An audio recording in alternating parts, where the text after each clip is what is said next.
Bienvenue dans cette nouvelle vidéo. Aujourd'hui je vous retrouve pour faire un nouveau vlog lecture qui va être consacré à une lecture puisque j'attendais la sortie de ce titre là avec énormément d'impatience.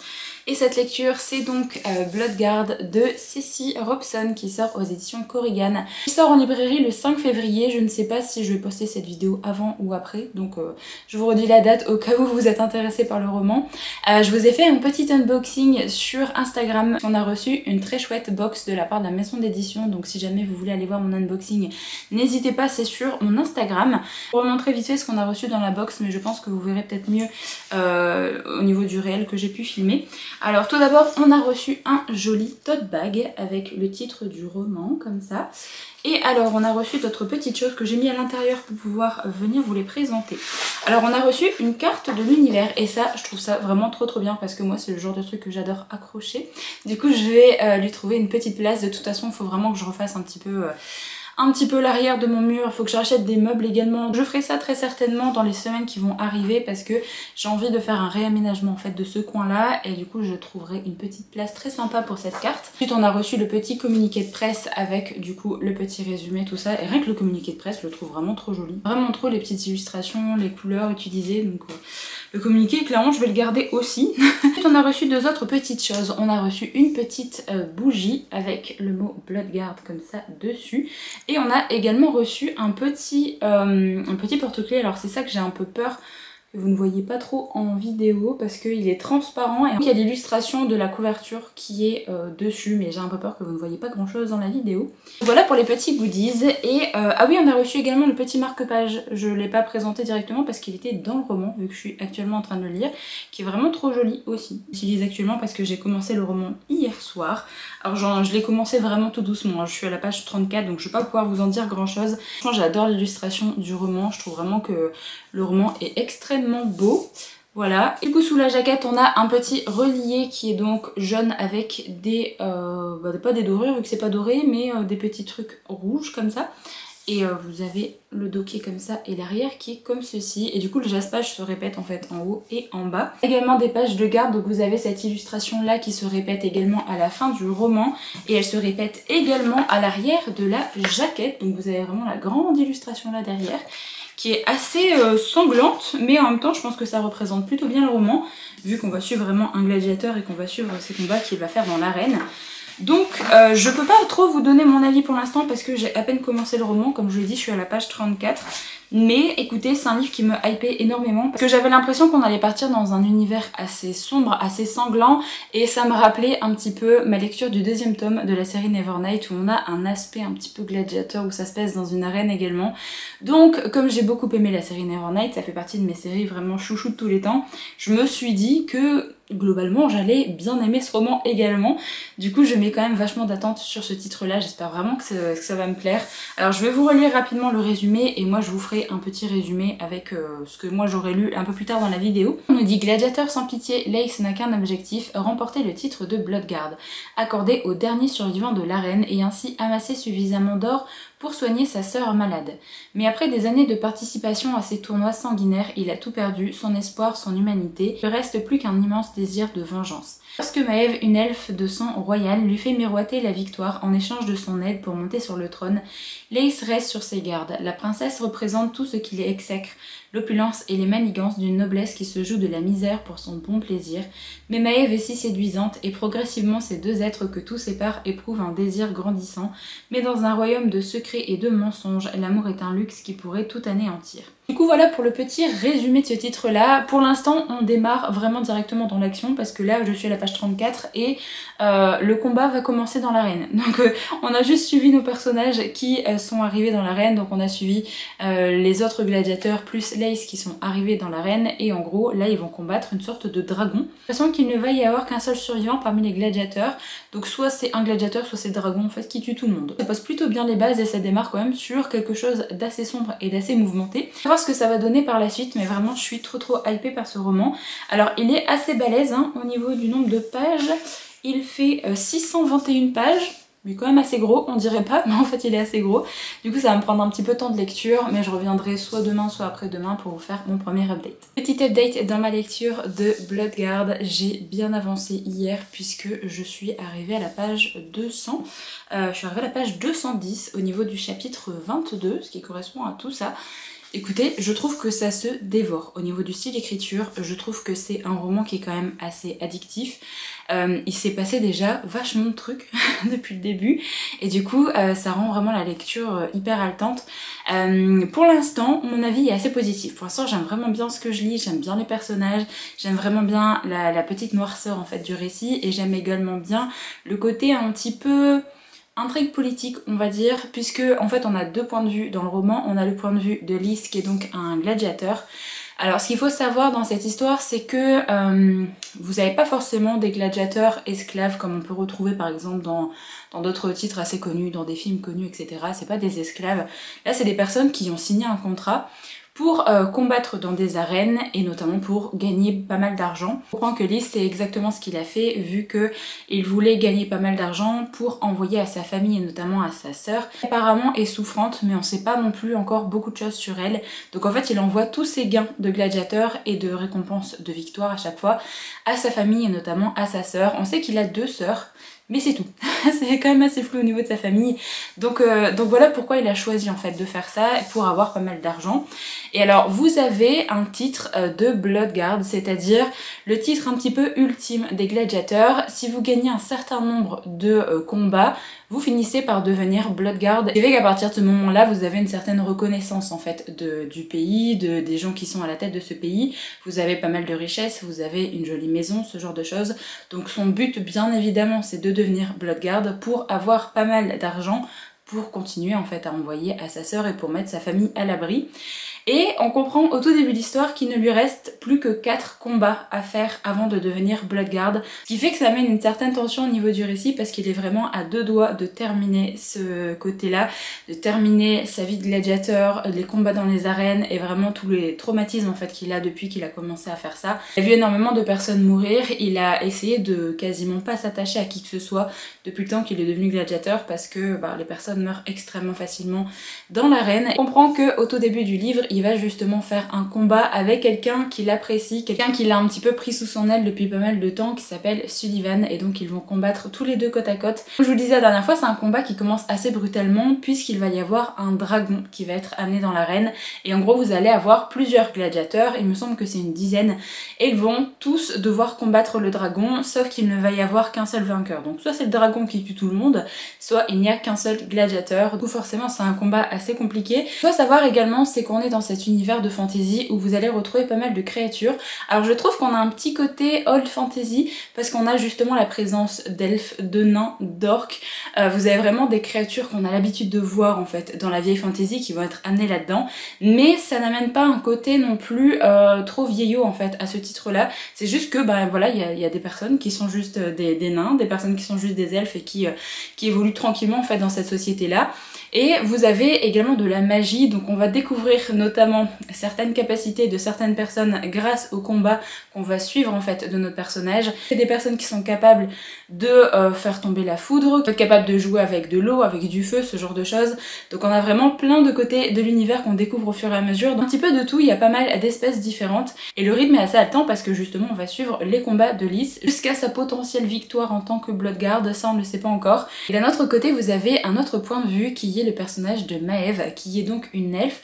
Et on comprend que c'est techniquement la princesse qui est censée accéder au pouvoir à partir de 21... Non, je sais plus à quel âge en fait elle doit accéder au pouvoir, mais c'est vraiment très bientôt, c'est dans quelques mois. Parce que pour accéder à ce pouvoir, il faut qu'elle ait un mari, donc forcément c'est un petit peu compliqué pour elle, au vu de sa situation familiale. Son père a été capturé et a été mis en prison. Puisque la reine, donc sa grand-mère, a été tuée et apparemment tout le monde pense que c'est son père qui l'a tuée, sauf que elle n'y croit absolument pas. Donc forcément ça crée une certaine tension et des gens ne souhaitent pas forcément la voir accéder au pouvoir non plus, et elle a du mal en fait à se faire accepter. Donc pour l'instant vous avez quelqu'un d'autre qui est au pouvoir, qui est un régent qu'elle appelle Oncle Victor, Victor, non Victor je crois, parce qu'à chaque fois j'appelle Victor mais je crois qu'il n'y a pas de cas. J'appelle oncle parce qu'elle le connaît vraiment depuis très longtemps. Normalement ce sera à elle d'accéder au pouvoir dans pas si longtemps que ça, sauf que elle avait techniquement réussi à former une alliance avec quelqu'un pour l'épouser, donc c'était devenu son fiancé, sauf que pour certaines petites choses, son fiancé va finir par se jeter dans l'arène au tout début du premier combat justement qu'on va suivre de Lys, et il va vouloir en fait s'en prendre à Lys, et Lys va juste le tuer.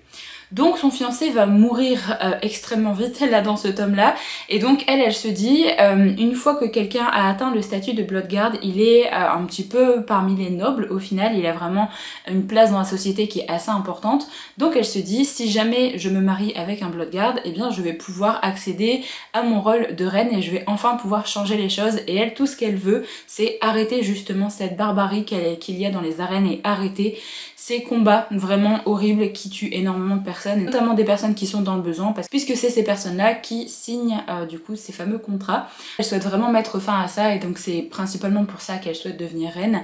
Et donc elle va aller voir Lys et elle va lui dire bon écoute, je vais t'aider à gagner les combats qui te restent pour que tu deviennes Bloodguard. Elle lui dit qu'en gros il ne pourrait pas devenir Bloodguard sans son aide, puisque il y a forcément que les personnes qui sont appréciées par les autorités de ce pays qui deviennent Bloodguard, sinon les autres sont tués dans les combats parce qu'on met tout en œuvre pour les empêcher d'accéder à ce statut. Elle lui dit qu'elle va essayer de l'aider en fait à gagner les combats restants, à se faire une place dans la société, et donc en contrepartie elle souhaite que Lys devienne son fiancé. Donc elle lui explique un petit peu la situation également, que c'est aussi pour qu'elle devienne reine, donc il y a vraiment tout un échange par rapport à ça qui est amené. Forcément lui se méfie, mais Maeve va quand même vachement l'aider pour rester en vie, donc il va quand même se poser les bonnes questions, demander si c'est pas quelque chose de bien pour lui aussi.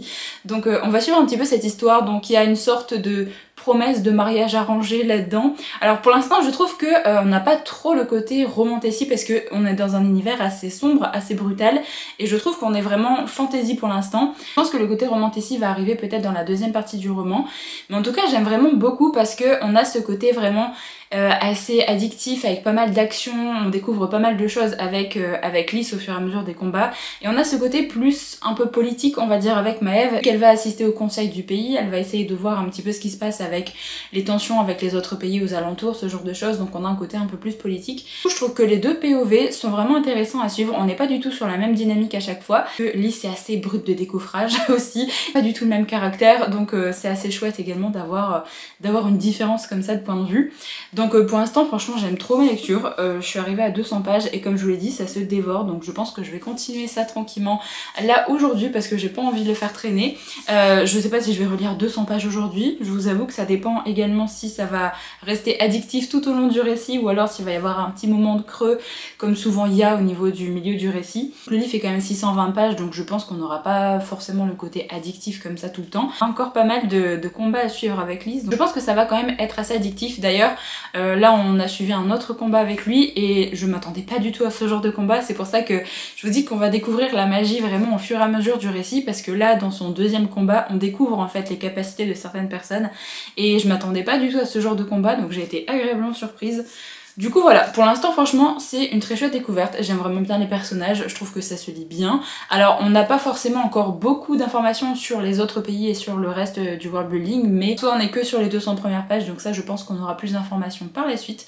Mais trop bien, vraiment pour l'instant trop bien, donc j'espère que ça continuera comme ça et que je serai pas déçue de la fin. Un nouvel update, je vous laissais hier matin, j'étais à peu près à 200 pages de lecture. Hier j'ai encore une fois dévoré 200 pages, donc je suis alors quasiment à la page 400, je suis à la page 392. Je trouve vraiment que ça se dévore en fait au niveau du style d'écriture et au niveau du rythme du récit. C'est passé peut-être un petit peu moins de choses que dans les 200 premières pages, mais c'est parce que justement hier je vous disais, la romance n'est pas très présente pour l'instant, ça fait vraiment fantasy et pas romantasy.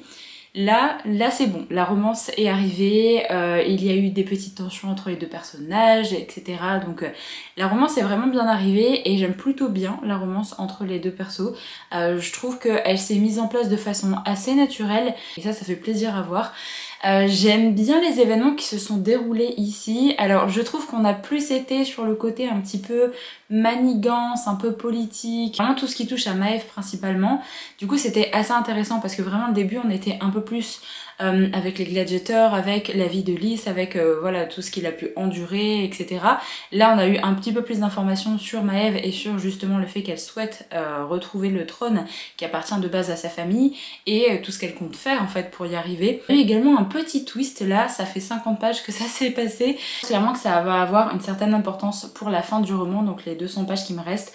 Parce que au niveau de la relation entre les deux, il va y avoir des choses qui vont se passer, je pense. Je m'attendais pas du tout à cette petite révélation, je m'attendais pas du tout à ce petit retournement de situation également.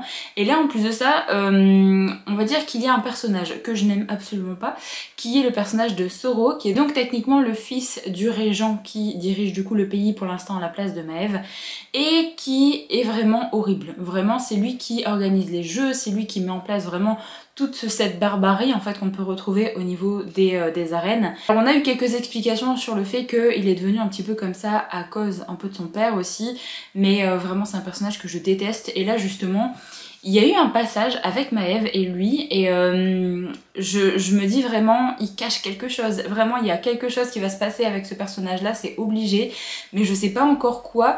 Mais à mon avis niveau manigance et niveau petit twist ou petit retournement de situation, servi à mon avis pour la fin de ces 200 dernières pages, donc j'ai vraiment hâte de m'y mettre. Alors je sais pas si je vais avoir le temps de le dévorer aujourd'hui parce qu'aujourd'hui j'ai pas mal de choses de prévues, mais je pense que d'ici demain ce sera terminé parce que clairement je suis vraiment à fond dans cette lecture, donc j'ai envie de savoir ce qui va se passer. Alors j'ai vu que sur Goodreads techniquement c'était un premier tome de série, mais la community manager de Corrigan nous dit qu'on peut le lire en tant que one shot. Du coup je me demande si on suit pas peut-être d'autres personnages principaux dans les autres tomes, et là du coup l'intrigue de ce premier tome va se terminer avec ce tome là.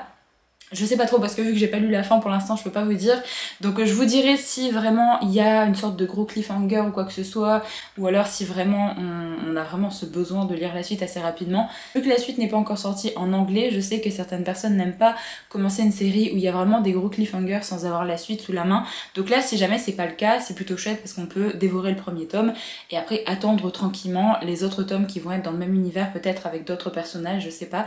On verra bien avec la fin de ce tome. Du coup je vous tiendrai au courant soit demain soit après-demain quand j'aurai terminé cette lecture. Ça y est, j'ai enfin terminé ma lecture de Bloodguard et je dois dire que ça a été vraiment une très chouette découverte. J'ai vraiment adoré cette lecture.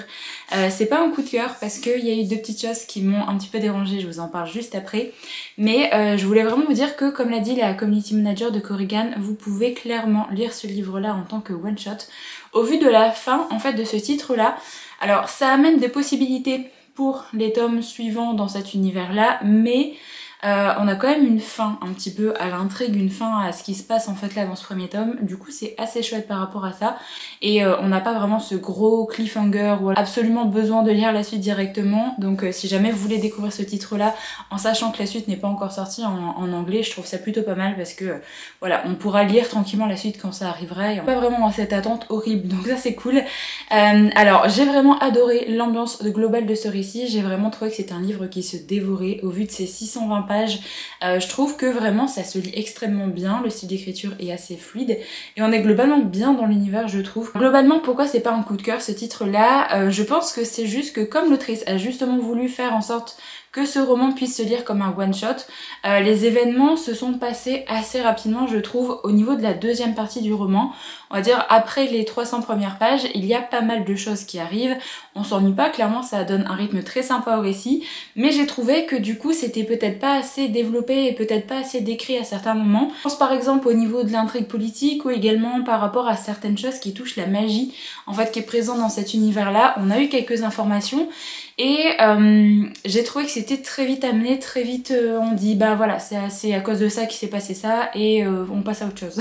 Du coup je trouve ça un petit peu dommage parce que moi j'adore également avoir beaucoup plus d'informations en fait sur certaines choses, et j'ai trouvé que la magie globalement était peut-être un peu trop en retrait en fait là dans ce premier tome, donc j'espère qu'elle va peut-être plus exploiter ça par la suite parce que je me dis si jamais on change de POV, on part peut-être par exemple sur un autre POV d'une personne qu'on a déjà suivie dans ce premier tome et qui est capable de faire de la magie, je me dis peut-être nous amener des choses assez sympathiques en fait avec le tome 2, donc peut-être que le côté vraiment magie, pouvoir etc sera beaucoup plus exploité dans la suite de la série. Et la deuxième chose qui m'a un petit peu chagrinée, c'est que niveau romance, j'ai trouvé que ça allait trop vite aussi.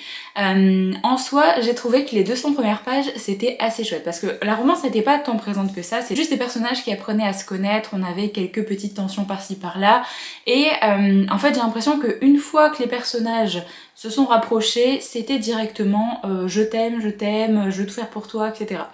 Et moi j'adore les slow burn, vraiment c'est ce que j'adore le plus, c'est vraiment les romances qui prennent leur temps, les personnages qui apprennent énormément à se connaître avant d'avoir la relation qui évolue comme ça, et là, ça allait très vite au niveau de la romance. Alors j'ai bien aimé la romance en soi, j'ai bien aimé les personnages et je trouve que vraiment les personnages vont bien ensemble, il y a une très chouette alchimie, mais c'était pas assez slow burn pour moi qui aime vraiment quand la romance prend son temps, c'était un petit peu trop rapide.